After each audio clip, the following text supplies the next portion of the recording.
Hey guys, it's Katie. Welcome back to my channel.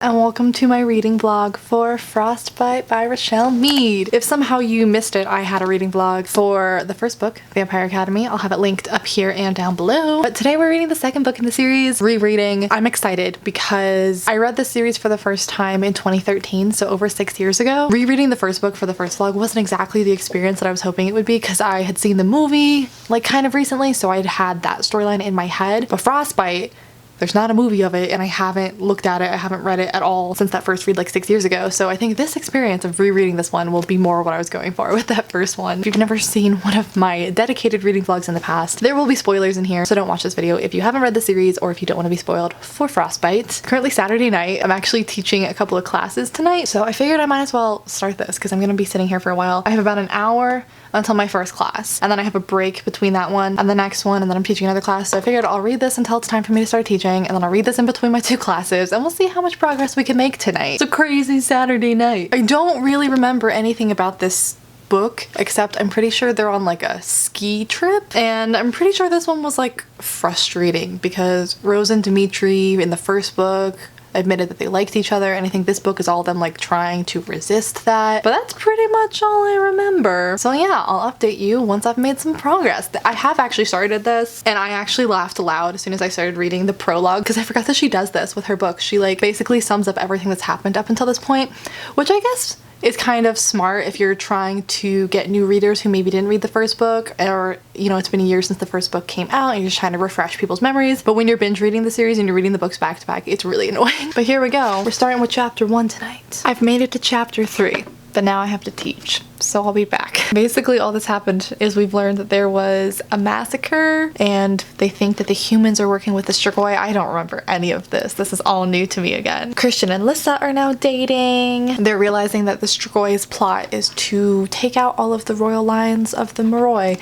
I can't believe that I literally don't remember any of this. Okay, class number 1 is complete. It is now 6:40. My next one is at 7:30. So I have a little less than an hour to see if I can get some more reading done. Honestly, these books are so fast that it really doesn't take me very long to get through them. I love Riz's friendship with Mason. Their banter is so cute and so fun to read. Don't they end up actually like trying to date in this book? Now it's starting to come back to me. I feel so bad for him though because he just likes her so much. Whenever there's like a love triangle or something like this, especially in this time period of young adult books, there's always that one character that you just know doesn't stand a chance. I forgot that Rose's mom comes back in this book. This is such a different experience than reading the first book where I was like remembering everything because of the movie. This book I literally don't remember anything. Okay, I'm going to bed because I have to teach another class at 5:30 in the morning and I need to get my sleep. But I don't know, I was listening to the audiobook, so I'm not sure how far I am in the book. I'm more than 50 pages in now. I just got to the part where Rose was kicked out of class while her mom was telling a story because she was like talking back to her mom or whatever, and now they're fighting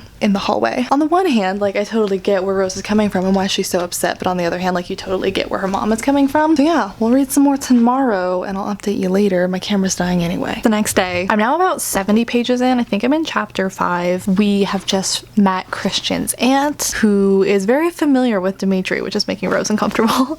And when they were talking about the different royal families, back when they were like talking about how the Strigoi were clearly targeting the royal families, they mentioned Adrian's last name. Is this the book where Adrian is introduced in? I completely forgot. If he's in this book, it's gonna make this so much more enjoyable. I love his character. I will say though, I'm not loving this book so far. It's not like I'm disliking it, I'm just like not enjoying it as much as I thought I would up until this point. It's fine. I'm still kind of waiting for it to pick up a little bit because I read this book so long ago. I guess I never really paid that much attention to the actual writing, and it's not my favorite. And we're 70 pages in and she's still like over explaining the world and everything that happened in the first book. So I'm just waiting to kind of get past this intro part, I guess, and actually get into the story. Sorry, this is really dark. I'm listening to the audiobook on my way home from work and it's 5:30 in pitch black. But I just wanted to say I forgot how cute it was when Dimitri calls Rose Rosa. I think that's so cute. Yeah. But we're just learning that Tasha doesn't have a guardian because her family's been kind of disgraced, and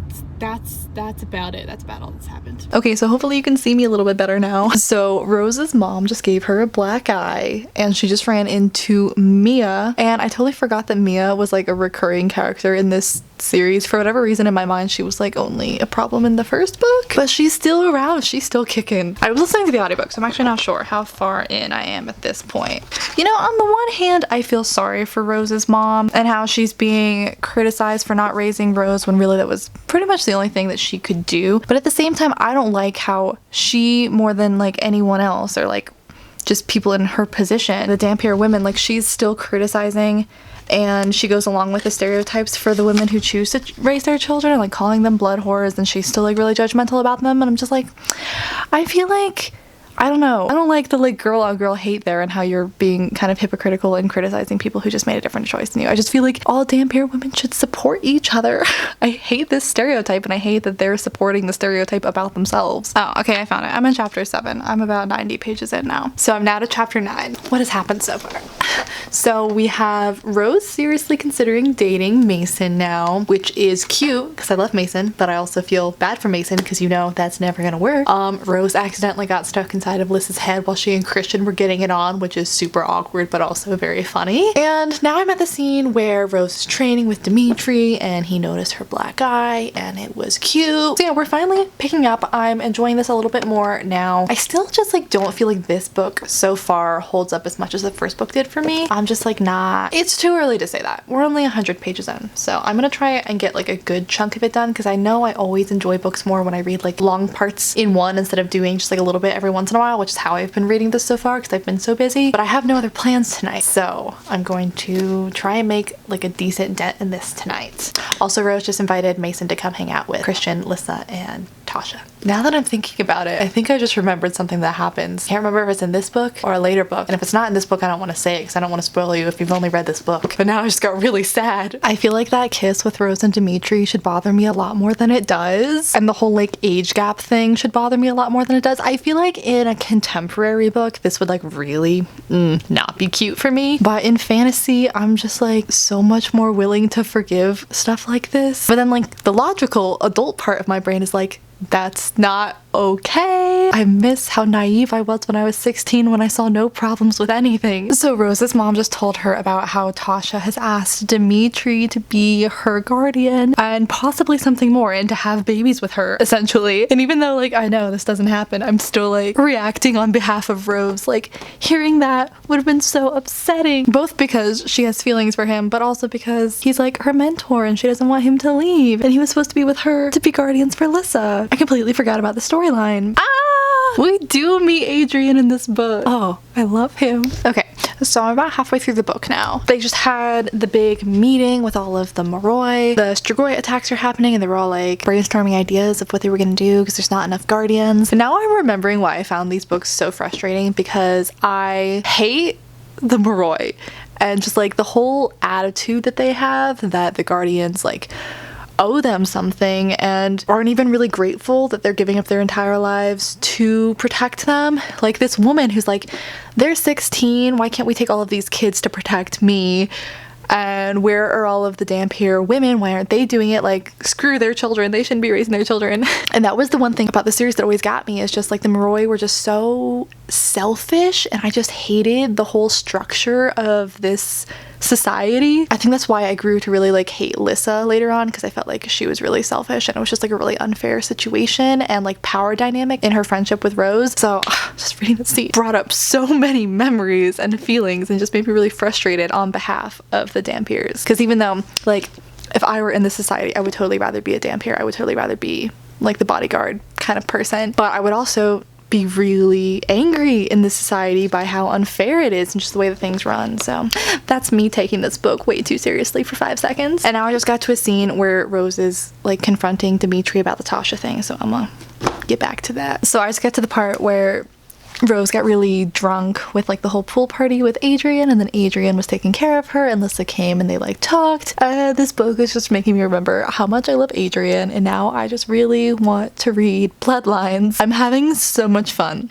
with this reread. I don't know why it took me so long to finally pick up these books again. It's only 6:30, so we have a lot of time to get some more reading done tonight. Mason is so sweet. This makes me so sad. So I was just reading the scene where Rose was hooking up with Mason and then stopped because she was picturing Dimitri, and I just feel so bad for Mason, but I also like get where Rose is coming from and I feel bad for her too. And now Mason is talking about wanting to go and take some of the other novices to go after the Strigoi like a complete idiot, and I'm really thinking I actually do remember how this book ends, and I'm getting really nervous. Any scene that has Adrian in it, I just enjoy so much more. So Rose went to this party thing with Lissa, and Lissa's being all perfect with her perfect solutions and whatnot, and she runs into Adrian, and he notices that she's wearing the perfume that he gave her. I didn't even realize my hair like this makes me look like I have like a horn or something. But yeah, I'm on page 226 now. So I just made it to chapter 19. We're about 260 pages in. I just got to the part where Rose went after the group of idiots who tried to go after the Strigoi, and they just get cornered on the street by humans and are now being forced into their van. I feel like out of context, this just sounds really weird. Yeah, so we just have a little chunk of the book left. Adrian coming to Rose in her dreams to try and figure out where she is so he can save them. Also, it's all coming back to me, and I was going back and forth. I was like, I can't remember. Is it Mason who dies or is it Eddie who dies? And I'm pretty sure it's Mason. And I remember being really upset by it the first time I read it. I'm not even to that part yet, but I know it's coming now. And I'm more upset about it the second time around because I'm like annoyed that it's like convenient, like, oh, let's just like kill him off. Rose played out her like kind of romance with him. His purpose is done. We can just kill him off now. And it's just so unnecessary. Mason! I'll admit though, that whole scene from the point where Christian is pretending to feed on Rose and he burns off her restraints to Mason dying, the whole scene was good, but I'm sad. Okay, so I finished the book. Sorry, this is really dark. It's late. That helps. Final thoughts. Mason dying, super sad. Dimitri finally admitting that he's super into Rose, very satisfying at the end, obviously. Yeah, overall, this just isn't my favorite in the book in the series. I don't think it was the first time I read it either. It's not bad, but I think it's probably my least favorite in the series. I feel like a lot of this book was convenient and sort of predictable, like to the point where it had elements that were supposed to add drama to it and make more conflict in the book, but they were so transparent that I just kind of rolled my eyes at it. Like the whole Tasha thing, you know he's not going to end up with Tasha. You know there's no chance he's going to go with Tasha, but there's that. And then the Mason thing, you know she's not going to end up with Mason. And then killing off Mason because he's no longer important anymore. It's just like all of these elements that just felt so convenient and just kind of pointless because you knew it wasn't a real conflict, if that makes sense. So maybe that's why I find this the least interesting, because the only actual conflict in here is the Strigoi and the threat of death. Everything else that's like the drama in here, I just kind of rolled my eyes at because I'm just like, I know what you're doing. I know you're trying to make this complicated, but we all know that this is inevitable. So I'm really excited to start the third one now. And I like that we had some development with Mia and Rose in this book and how Mia's not just the stereotypical mean girl, because you know her mom died and Rose felt sorry for her, but then when Mia kind of steps in and saves the day with the Strigoi with the water, and Rose realizes that she's not totally useless and offers to help her train, I really like seeing that character development.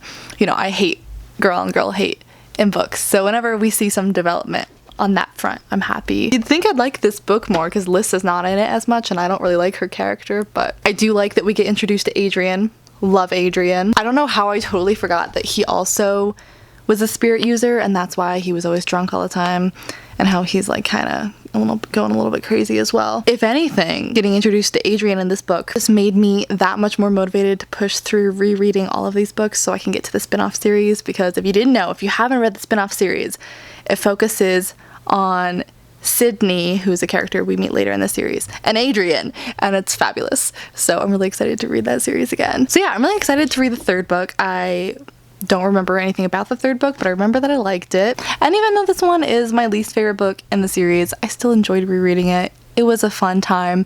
I feel like it lays a lot of groundwork for the rest of the series. There's a lot of world building that happens in here. There's just a lot of necessary components, whereas the actual plot of this book, not that much happens. Like, they go on this ski trip, and then Mason, Eddie, and Mia go off to get the Strigoi, and that's about all that happens. I feel like this series really picks up from here though, so I'm excited. Still can't get over that she killed off Mason. I don't know why I forgot that happened, but it's really upsetting. So yeah, thanks so much for hanging out with me for this reading vlog. I hope you enjoyed it. I will have another one up for the third book in the series. I'm planning to read that in December. But yeah, if you're new here, I would love it if you would subscribe and stick around. I put up at least 2 new videos every single week, and I'll just see you in my next one very, very soon.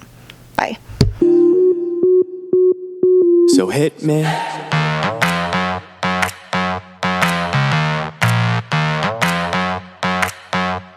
So hit me.